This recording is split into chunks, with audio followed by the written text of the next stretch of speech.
Bom, decidi fazer esse resumo aqui da biomecânica na PPR, que é um pouco difícil aí de entender, mas vou tentar ser um pouco didático e vou tentar passar o que eu aprendi. Com relação ao conteúdo em si, é melhor pegar no livro, né, o livro base, porque às vezes eu posso, isso que eu tô passando pra vocês foi tudo que eu consegui da aula, né, então às vezes o livro pode ter coisas mais certas e eu posso ter anotado alguma coisa errada, mas eu acho que a maioria das coisas aqui estão, pelo menos de acordo com a prova que a gente vai fazer. Antes de começar a biomecânica da PPR, eu gostaria de lembrar que é importante revisar, né, estudar os componentes da PPR e também as funções desses componentes. É importante então, estudar ali a célula, os apoios, os conectores menor e maior. Eu acho que é importante, acho não, tenho certeza que é importante para a gente conseguir aprender certinho. A biomecânica da PPR, basicamente, ela é dividida em 3 partes. Esse vídeo é sobre a primeira parte, que é o suporte, que é a mais tranquila, ao meu ver, mais tranquila de entender. Suporte, retenção e estabilidade. Com essas 3 coisas a gente consegue uma boa biomecânica para essa prótese. Então, falando do suporte. O suporte, o que vai acontecer com ele? Ele é quem recebe e transfere os esforços mastigatórios, né? Então, se a gente tem aqui, a gente coloca uma prótese aqui em cima, a gente vai fazer esforço mastigatório em cima, a gente considera isso como uma característica de suporte. Mas, se chega um paciente na clínica, ele já tem suporte, certo? Ele tem os dentes dele, que seria, no caso, o suporte alveolar, e também tem mucosa, se ele tiver parte adentada, né? Como suporte residual. Então, o que significa isso? Faz conta que é um alimento, tô mastigando aqui, em cima do dente. O dente, ele é considerado um suporte alveolar, ele tá, né, dentro dos alvéolos. Já se eu mastigar aqui desse lado, né, se tiver força aqui desse lado, a gente também não vai machucar tanto. Obviamente vai machucar mais do que se for no dente. Mas aqui também é um suporte considerado suporte residual. A partir do momento que a gente traz essa informação para a prótese, a gente vai ter 2 informações importantes, que são características, são componentes da PPR. As células e os apoios. As células, elas são aquelas, meio que são as bases metálicas, né, que ficam ali na infraestrutura da PPR. E elas vão ser responsáveis por ficar aqui nessa parte muco-suportada, ou seja, nessa parte residual, que é um suporte residual. As células vão ficar aqui, nessa parte aqui, muco-suportadas. Enquanto que os apoios vão ficar nas partes dentro-suportadas. Eu posso estar falando isso e vocês não podem estar lembrando, mas a gente pode dizer que a PPR, né, as próteses, elas têm partes que podem ser dentro-suportadas, o que é um exemplo de uma parte que é dentro-suportada. Se eu estou vendo aqui, ó, temos a falta de um elemento aqui. Para eu fazer a prótese parcial aqui desse lugar, eu vou usar esses 2 dentes, em teoria, né? Eu vou usar esses 2 dentes como pilar. Então, vou colocar os grampos aqui, vou colocar grampo pra cá também. E o dente artificial vai aqui no meio. Por que se chama dento suportado? Porque os pilares são dentes rígidos, certo? Então, dento suportado. Mas também ela pode ter partes que são dento-muco suportadas. Que seria, no caso, desse lado aqui. A gente coloca, estende pra esse lado aqui, né, dos dentes, pra ficar bem estável e com uma boa retenção. E a outra parte dela vai vir aqui, na parte mucosa, ou seja, dento muco suportadas. O pessoal também chama de muco dentro suportadas, aí vai depender, pelo que o professor falou, da área, da quantidade. Então, se eu tenho mais área muco suportada do que dentro suportadas, essa prótese vai ser considerada muco dentro suportada. Mas se eu tiver mais, essa prótese estiver pegando mais área de dentro suporte do que de muco suporte, ela vai ser dento muco suportadas. Acho que deu para entender. Então, voltando, né, as células, elas estão na parte muco-suportadas, ok? Enquanto que os apoios, que vão geralmente aqui na oclusal, na crista marginal e nos cíngulos, eles são partes dentro-suportadas. Uma coisa que é importante a gente saber desses apoios é a localização deles. Eles vão ter 4 tipos de localizações, dependendo se eles forem posteriores, em dentes posteriores ou dentes anteriores. Se a gente tiver numa parte da prótese dentro-suportada posterior, este apoio vai se localizar nas fossas e cristas marginais adjacentes ao espaço protético. Então vamos tentar visualizar isso. Eu sei que parece uma coisa estranha, mas vamos tentar visualizar. Vamos lá, o que eu estou dizendo? O apoio, aí novamente, tem que voltar lá para estudar os componentes da prótese. Onde ele vai estar localizado, certo? Em uma prótese dentro suportada posterior. Então, nesse caso aqui que a gente estava vendo. Ó, preciso de uma prótese aqui, certo? Dentro suporte, porque os pilares, né, onde eu vou prender os grampos e tudo, são em dentes rígidos, dentes do próprio paciente. Então, aqui, no caso, é o exemplo de uma dentro suportada posterior. Onde que eu vou colocar esse apoio? Nas fossas e cristas marginais adjacentes ao espaço protético. Aqui, onde não tem o dente, é o espaço protético, onde vai entrar o nosso dente artificial. Então, se a gente olhar aqui com a vista superior, esse apoio ele vai ser colocado fossas e cristas marginais adjacentes. Então, se a gente olhar, esse é o dente adjacente ao espaço protético, esse é outro dente adjacente ao espaço protético. Se a gente fosse colocar grampos aqui e aqui, com o apoio, né? O apoio seria colocado nessa crista marginal, certo? Ou nessa fossa aqui, mais adjacente, e nessa crista marginal aqui, certo? Adjacente. Não seria colocado nesse lado e nem seria colocado nesse lado. Tem que ser desse lado, mas adjacente ao espaço protético. Deu para entender isso daí? Ela também pode ser dento-muco suportada posterior. Ou seja, nesse outro lado aqui, dento-muco suportada posterior. Porque aqui nós temos a área posterior. Onde que ela vai ser localizada? Fossas e cristas marginais distantes desse espaço protético. Deixa eu ver se consigo dar um outro exemplo em vez desse lado aqui, porque esse lado aqui a gente tem um canino que é anterior. Eu vou tentar adicionar outro dente aqui. Pronto. Aqui a gente tem uma prótese dento-muco-suportada posterior, certo? Nesse lado aqui. O que o professor falou pra gente? Que em caso de prótese dento-muco-suportadas posterior, o apoio ele vai se localizar nas fossas e cristas marginais distantes a esse espaço protético. Então, se aqui é considerado um espaço protético, o meu apoio desse lado aqui, ele não pode ser adjacente a esse espaço protético, ele tem que ser distante, ou seja, desse lado aqui. É diferente daqui, você lembra? Se aqui, por exemplo, se a gente não tivesse esse dente, o apoio, no caso, não ficaria aqui, ficaria desse lado aqui. Se a gente não tivesse esse dente aqui, olha, que é o mesmo caso desse. E o apoio ficando desse lado, ele obedece tanto a essa regra daqui, já que aqui é dentro suportada, certo? Como essa regra daqui. Deu pra entender? Olha, olhando desse lado aqui. Aqui, muco suportado. Esse lado aqui, ó, dentro suportado. A gente consegue usar esses dois dentes de pilares. Dentro suportado. Muco suportado.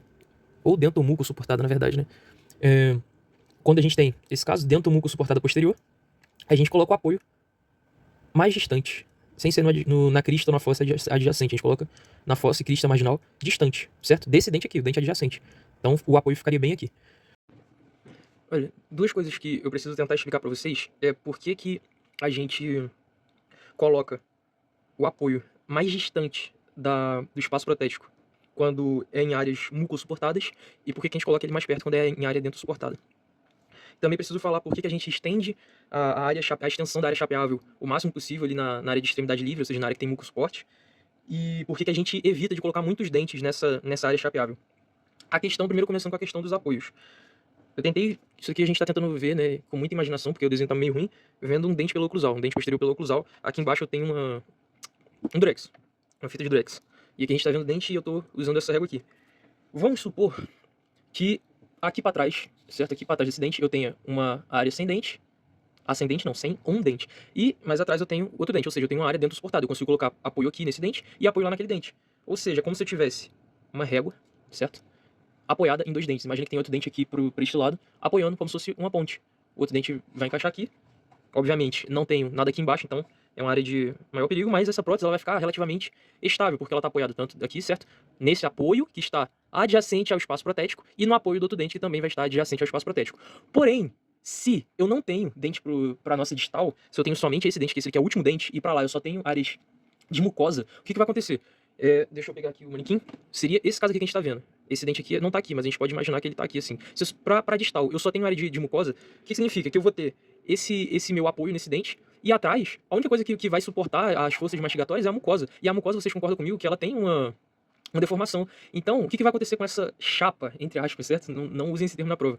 Eu vou fazer força, olhando assim de lado. Eu vou fazer força aqui atrás mastigatória, e como ela tem deformação, olha, a ponta tende a subir.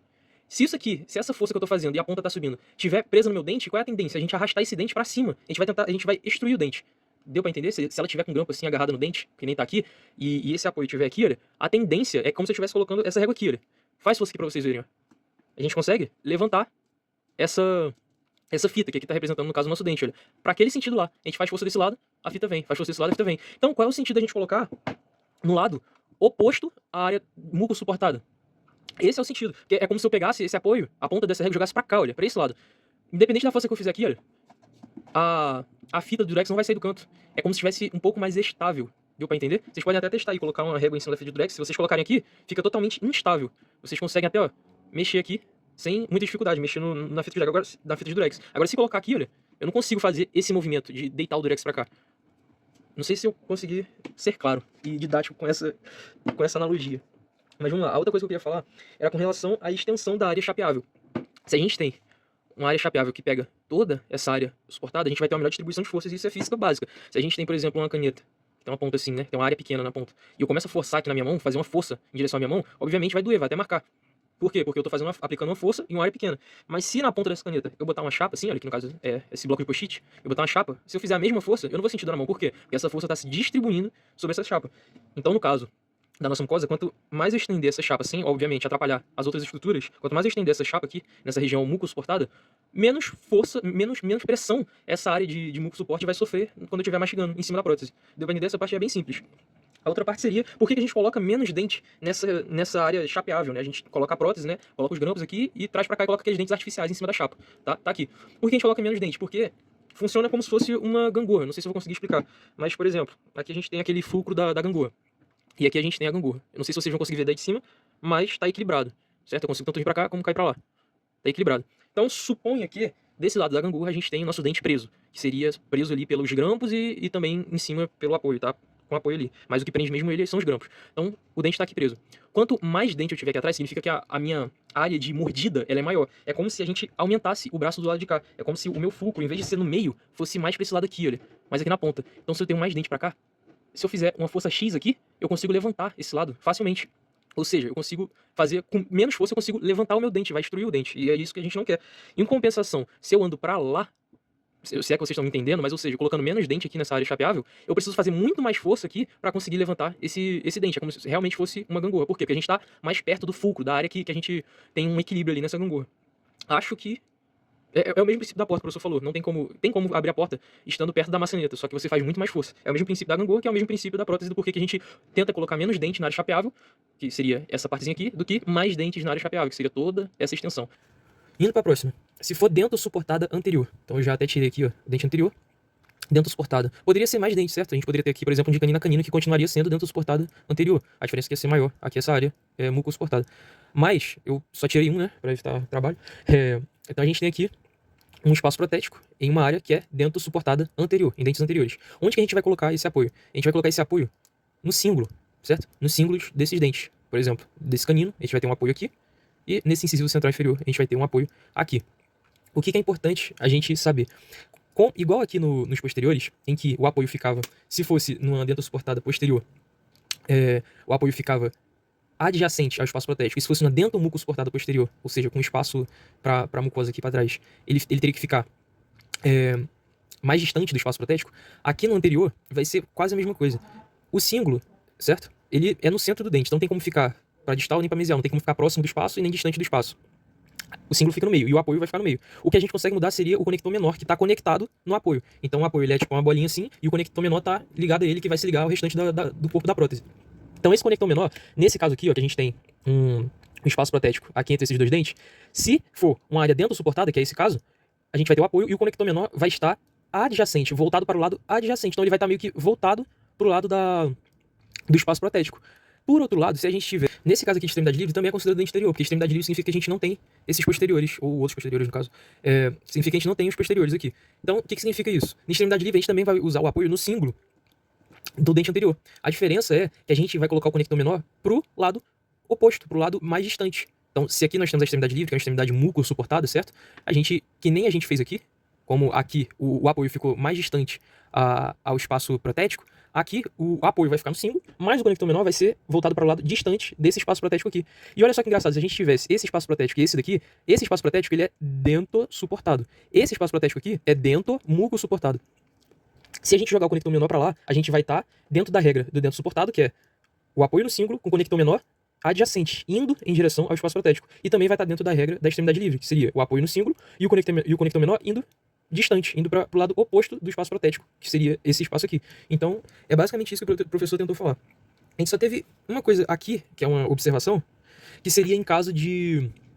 se a gente tivesse um desses nossos dentes pilares inclinado para mesial. Então, por exemplo, se esse dente aqui tivesse inclinado para frente, além de eu usar o apoio na mesial dele, né, adjacente ao espaço protético, eu também teria que usar o apoio mais distante. Então, usaria os dois apoios. A gente chama de apoio duplo, que a gente vai ver mais na frente.